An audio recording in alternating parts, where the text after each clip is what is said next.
성자와 성령의 이름으로 말씀드립니다. 네, 오늘도 여러 가지 어려움 속에서도 또 여러 가지 힘든 일 가운데서도 주님을 기억하시고 또 주님께서 우리에게 주시는 생명의 양식을 사모하시는 마음을 가지고 이 자리에 오신 모든 교우님들을 주님의 이름으로 축복하고 또 환영합니다.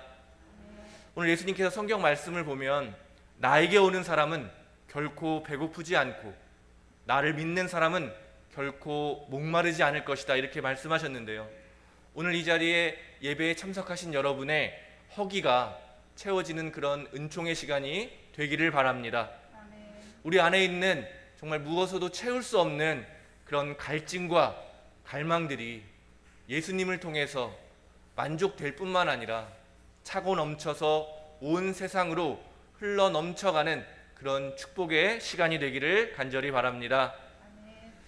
지난주일 오늘 우리가 읽은 성경 말씀은 지난주가 계속해서 이어지고 또 앞으로도 한 3, 4주 정도 더 이렇게 이어지는 그런 성경을 저희가 읽게 될 텐데요.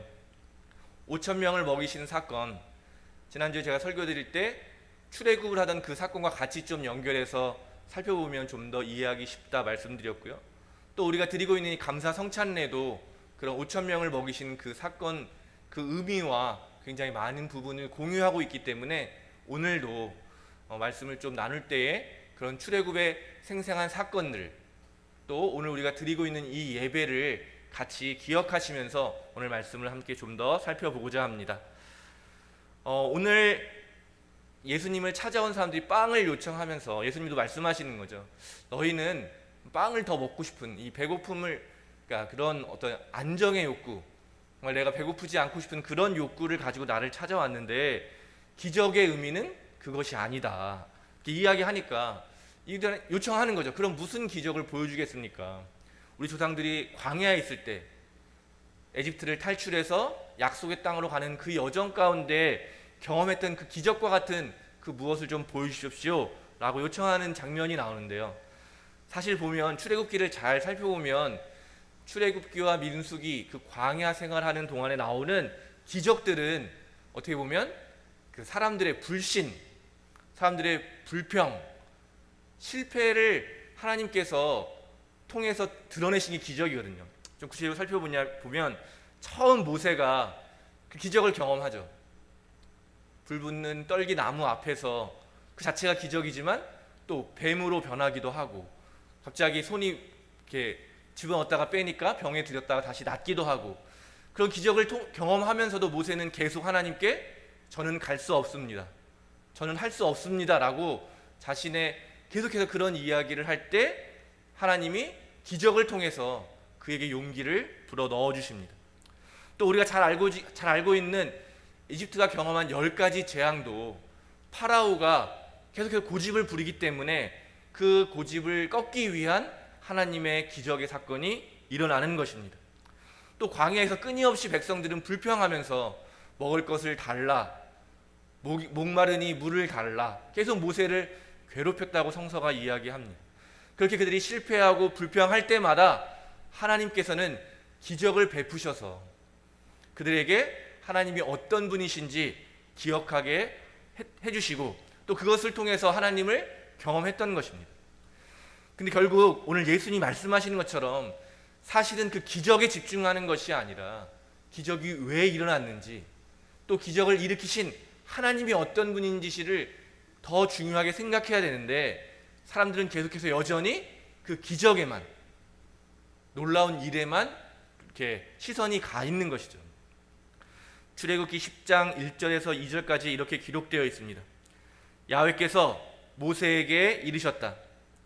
너는 가서 파라오를 만나거라. 나는 그들에게 온갖 증거를 보이려고 그와 그의 신하들로 하여금 고집을 부리게 하였다. 이는 내가 이집트인들을 어떻게 혼내주었고 그들에게 어떤 증거를 보였는지를 내가 내 후손에게 대대로 자랑스레 이야기해 주도록 하려는 것이며 너희로 하여금 내가 야훼임을 알게 하려는 것이다. 아멘. 이런 기적의 의미들, 오늘도 마찬가지인 거죠. 우리가 예배에 나와서 정말 신비롭게 주님을 만나는 그 자체가 중요한 것이 아니라 주님이 내 안에 오셔서 내 안에 들어오셔서 나를 변화시키시고 나를 통해서 하나님의 뜻을 이루어가는 거기에 더 초점을 맞춰야 하는데, 우리는 그냥 주님을 만난 그 기적의 자리, 거기에만 머물러 있지는 않은 것인지 다시 한번 생각해 보아야 할 것입니다. 요한복음이 계속 6장에 계속해서 주제는 빵에 대해서 이야기하고 있는데요, 사실 이 빵은 그냥 우리가 생각하는 먹는 빵의 이상의 의미를 가지고 있다는 것을 좀 알아야 될 것 같습니다.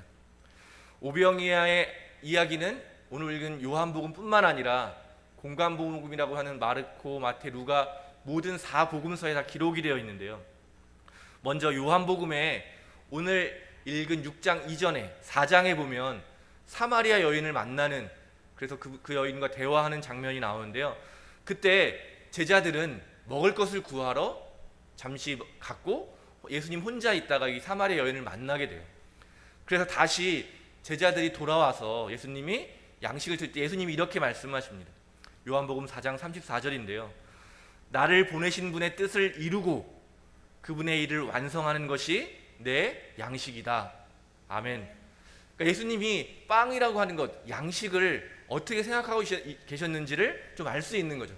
단순히 먹고 내가 살아가는 것을 의미하는 것이 아니라 하나님의 뜻을 이루고 그분의 일을 완성하는 것을 그분은 양식으로 삼으셨다는 것입니다. 또 마태복음을 보면 이 오병이어의 사건, 또 4,000명을 먹이신 사건이 있는 다음에 배를 타고 또 갈릴리 호수를 지나가는데 제자들이 잘못해서 빵을 하나밖에 못 챙긴 거예요. 그때 예수님이 이렇게 말씀하십니다. 바리새파 사람들의 누룩과 헤로데의 누룩을 조심하여라 하고 경고하시자. 그러니까 예수님이 이 누룩이라는 것도 이 빵과 연관된 거잖아요. 누룩을 넣고 빵을 이렇게 부풀게 하는 그런 것인데, 제자들은 계속 이 빵, 예수님이 빵이 없어서 우리를 혼내는구나 이렇게 이야기를 하실 때 예수님이 다시 이야기하시는 거죠. 너희는 아직도 이 기적의 의미를 깨닫지 못했느냐. 빵 5개로 5,000명을 먹였던 그 사건의 의미를 아직도 깨닫지 못했느냐라고 책망을 하시는 것을 보면, 이 5,000명을 먹였던 사건은 단순히 많은 사람이 적은 양의 빵을 가지고 배불리 먹고도 남았다라고 하는 표면적인 의미 이외에 더 깊은 의미가 있다는 것이고, 그것이 오늘 성경 말씀의 주제이기도 하고요, 또 앞으로도 계속 이어지는 이 6장의 주제라고 할 수 있겠습니다. 빵이 그냥 빵은 아닌 것이죠. 예수님, 오늘 우리가 드리는 예배도 마찬가지인데요, 우리는 하나님의 초대를 받고 이 자리에 온 것이죠. 예수님은 주인으로서 자리를 찾아온 손님들에게 생명의 양식을 허락해 주십니다. 그래서 우리는 이 자리에 초대받은 사람으로 자리에 참여하고 있는데, 이 우리 감사원찬의 순서를 잘 따라가시다 보면은 내가 초대받은 이로 이 자리에 참석할 뿐만 아니라 이제는 내 삶의 자리로 다시 내가 주인이 되어서 우리를 초대하신 주님을 다시 우리의 삶의 자리로 초대하는, 그런 초대와 환영을 다시 한번 하는 주인공이 되는 거죠.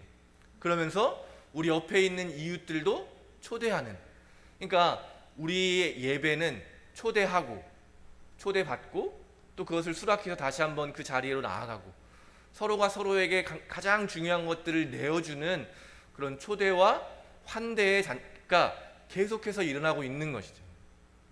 그래서 단순히 우리가 마지막에 결정적인 순간에 빵을 함께 떼어서 나누어 먹는 이 예배의 핵심의 내용은 단순히 빵을 먹는 것이 아니라 우리가 하나님을 통해서 깊이 연결되는 것이고, 또 우리의 가장 중요한 것들을 서로 아낌없이 나누는 가운데 우리가 하나님을 깊이 체험하는 것이 우리의 예배의 핵심인 것입니다.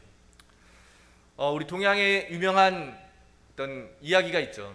달을 손가락으로 달을 가리켰는데 달을 보지 않고 손가락만 본다라고 하는 것처럼, 우리 오늘의 성서의 이야기, 또 우리가 드리는 이 예배는 결국 하느님을 가리키면서 하느님을 만나는 그런 자리가 돼야 되는데, 하나님을 만나지 못하고 그냥 이 오늘 이야기처럼 계속해서 내가 원하는 그런 것들만 채워내려고 하는 그런 사람들이 있는 것 같습니다.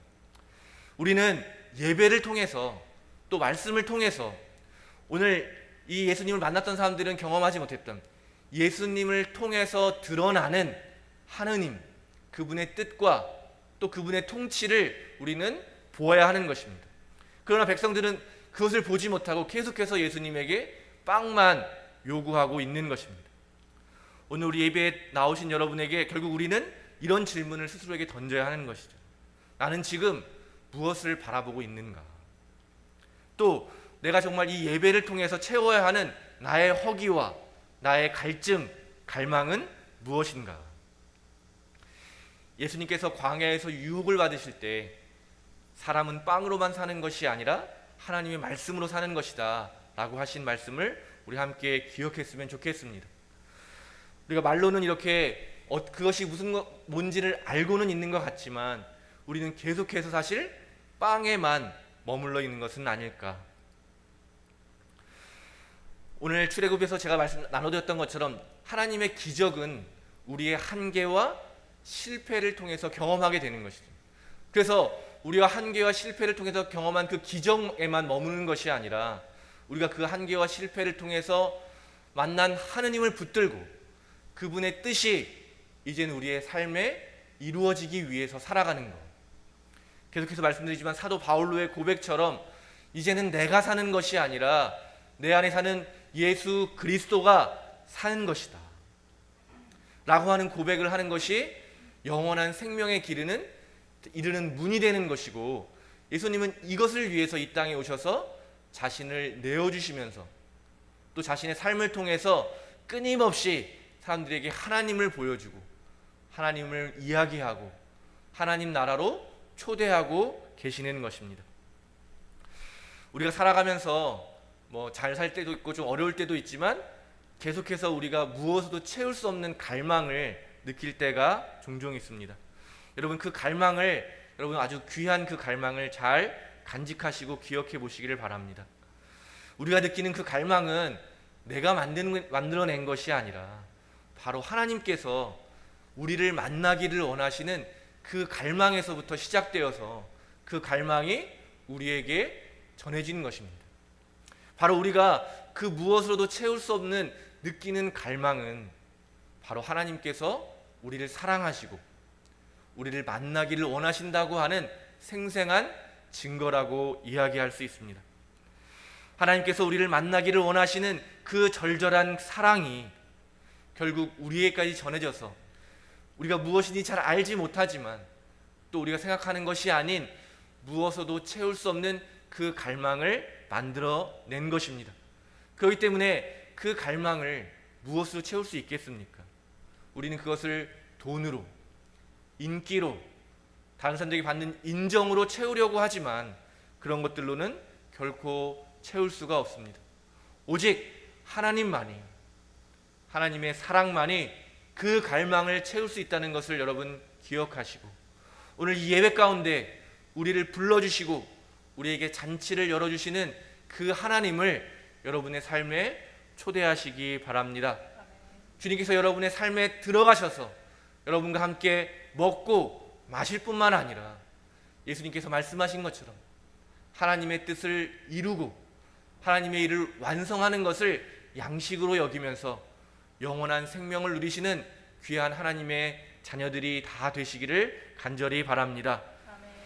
성서를 보면 결국 우리의 부족함과 연약함과 실패와 고통이야말로 주님을 만나는 통로임을 우리가 알 수가 있습니다.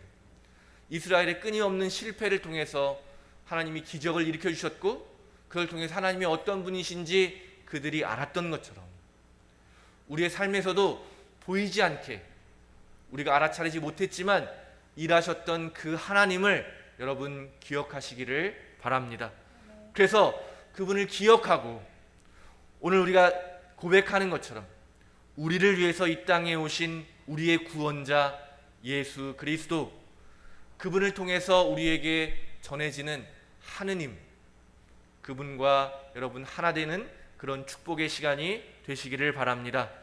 결국 예수님을 믿는다는 것은, 신앙이라고 하는 것은 어떤 것으로도 채울 수 없는 가장 중요한 부분이 있는데, 빵을 잘 먹고 정말 세상적으로 성공적으로 살고 사람들과 다 두루두루 평안하게 지낼지라도 채워지지 않는 그 한 가지, 바로 그것을 하나님께서 하나님을 만날 때 비로소 채워진다라고 하는 것이라고 하면, 오늘 우리 예배가, 우리 교회에서 드려지는 모든 예배가 이런 무엇으로 채울 수 없는 그 갈증들, 그 허기짐들이 채워지는 예배가 되기를 바랍니다. 우리 교회가 이런 생명의 양식을 나누고 아직 그런 것들을 알지 못하는 우리의 이웃들과도 함께 나눌 수 있는 그런 잔치, 축제가 열리는 그런 곳이 되기를 바랍니다. 세상을 구원하고 세상에 하나님을 드러내는 귀한 일에 초대받은 우리들이 주님의 부르심에 응답해서 하나님의 자녀로 존귀하게 또 한 주일 동안 살아가시게 되기를 우리를 구원하신 예수 그리스도의 이름으로 축원드립니다. 아멘. 성부와 성자와 성령의 이름으로 말씀드렸습니다.